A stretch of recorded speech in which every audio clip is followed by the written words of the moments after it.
Sagad-sagad na kasiyahan ang pinaramdam ko sa asawa ko noong araw ng mga puso. Sa mga nanonood, baka hindi nyo kayanin to kaya ilipat nyo na lang.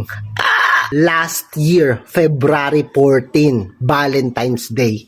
Sabi ko sa asawa ko, huwag kang maglalaba, magpapalaundry tayo. Huwag kang magluluto, kakain tayo sa labas. Hindi ka pagpapawisan ng araw na to dahil matutulog tayo sa aircon at gagawin natin lahat ng gusto nating gawin.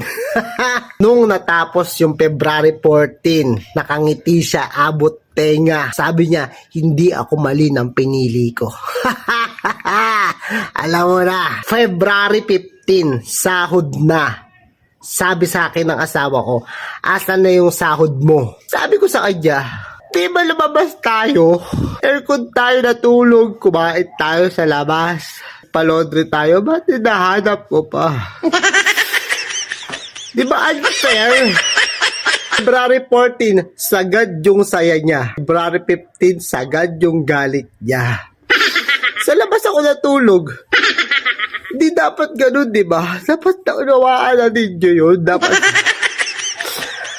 Hindi ko na alam kung ano talaga gusto ng babae. Ginawa ko naman ang lahat. Sabi dyan, hindi ko kausap ko. Walang away-away, bati-bati tao. Kaya kung ako sa inyo, pag-isipan nyo yan. Hirapan na ako eh. Malamok kaya sa labas.